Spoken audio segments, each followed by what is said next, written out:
Welcome to our deep dive into the story of Larry Page, the mind behind Google. Yo. We're going to unpack how he went from Stanford student to co-founding one of the most influential companies on the planet. Mm-hmm. Get ready for some fascinating twists and turns. Absolutely. Chance encounters, Yeah. near shutdowns, Uh-huh. and that iconic name, Google, Right. which, believe it or not, started as a misspelling. It's intriguing how Larry Page's journey mirrors the evolution of the internet itself. Yeah. You know, we're not just talking about a company's history, but how we all came to access and interact with information in a whole new way. Exactly. Let's rewind to 1995. Larry Page arrives at Stanford for his PhD in computer science. Right. Little did he know a chance meeting was about to change everything. That's right. He met Sergey Brin, his future Google co-founder. Okay. Interestingly, their initial encounter wasn't all sunshine and rainbows. Really? They actually butted heads on some research ideas. A clash of brilliant minds. Okay, I'm hooked. What happened next? That friction sparked the creation of Backrub, a search engine with a radical new approach.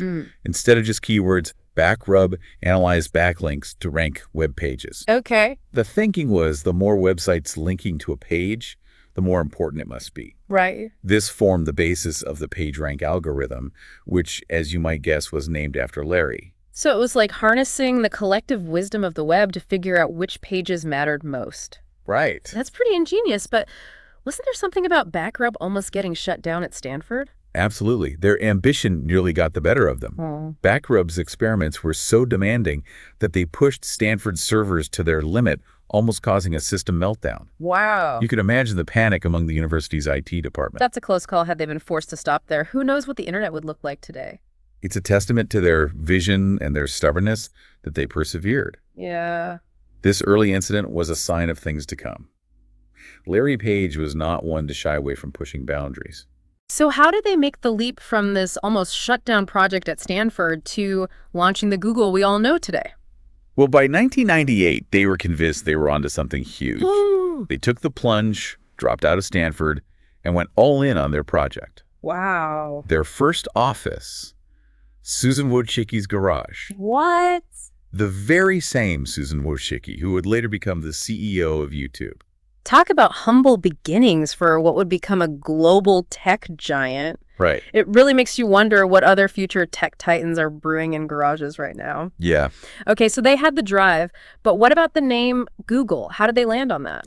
The story goes that it was a misspelling of Google, a number represented by 1 followed by 100 zeros. Wow. They were aiming to organize a vast amount of information. Right. So the name, even if accidental, fit their ambition perfectly.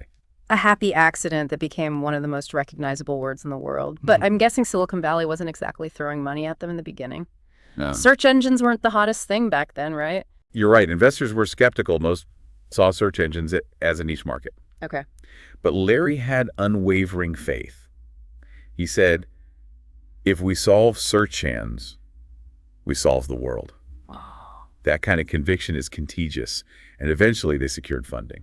What was their first office like? I bet it was a far cry from the Googleplex we see today. Oh, absolutely. Picture this ping pong table, lava lamps, and a server built out of Legos. Wow. It was a playful, unconventional environment reflecting the culture they were cultivating. I bet there were some epic ping pong battles fueling those late-night coding sessions. Right. So they had the name, the drive, the funding, and a pretty cool office where they attempted to cash out early. They certainly had the opportunity. In 1999, they were offered a $1 million buyout.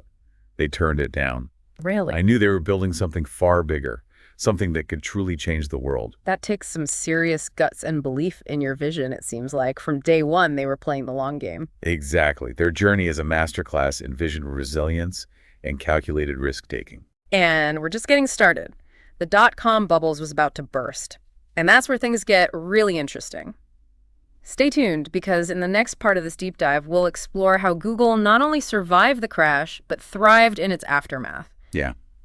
Okay, so we've left off with Google surviving on ping pong lava lamps and a Lego server. Yeah. They got $1 million offer on the table, but turn it down, sensing something bigger on the horizon. Right. Then the dot-com bubble bursts. What happens to this scrappy startup in the middle of a tech earthquake? The dot-com crash was a defining moment, a real test of Larry Page's leadership. Okay. While many tech companies were tightening their belts, laying off staff and scaling back, Yeah. Larry did the opposite. He doubled down. That seems counterintuitive, almost reckless. What was he thinking? He believed the crash, while painful, would ultimately create a stronger, leaner tech landscape. It would separate the truly innovative companies from those just riding the hype wave. Right. It was a high-stakes gamble, but Larry was betting on Google's ability to innovate and emerge as a leader. So he saw the crash not as a disaster, but as an opportunity. That's a bold perspective. Did his gamble pay off? It did spectacularly. Google not only weathered the storm, it thrived. Wow. While competitors like Yahoo floundered, Google pushed forward. And a key part of their success was a groundbreaking new product launched in 2000, AdWords. AdWords, for those of us who aren't quite as tech-savvy, can you break down what made AdWords so revolutionary? Before AdWords, online advertising was often a scattershot approach with banner ads plastered across websites hoping to catch someone's attention. Right. AdWords changed the game by tying ads to specific search queries. Imagine someone searching for running shoes and seeing ads for running shoes. Okay. It was a way to connect businesses directly with customers who were already looking for what they offered. So it was all about making advertising more relevant, less of an interruption and more of a helpful service. That's pretty clever. Yeah. But didn't some people find that kind of targeted advertising a bit creepy? There were certainly concerns about privacy and data collection. Yeah. Some argued that it felt too intrusive. Right.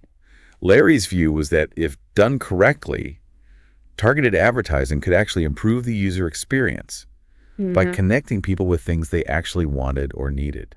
It's interesting how a feature that was initially seen as controversial is now commonplace. Yeah. AdWords turned out to be a massive success, didn't it? Absolutely. It became Google's primary revenue stream, fueling their incredible growth and allowing them to invest in a wave of other innovative products. And it wasn't just AdWords. They were on a roll, launching game-changing products like Gmail, which offered an unheard of 1 gigabyte of storage, and Google Maps, which transformed how we navigate the world. Larry had this mantra, 10x improvement, not 10%. Okay. He wasn't interested in small incremental steps. He wanted to make things radically better.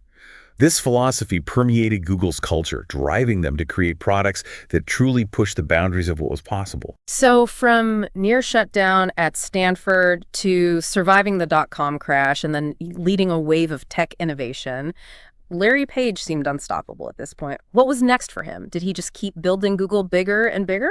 Larry's ambitions extended far beyond search engines. Okay. In 2015, he made a bold move, forming a parent company called Alphabet.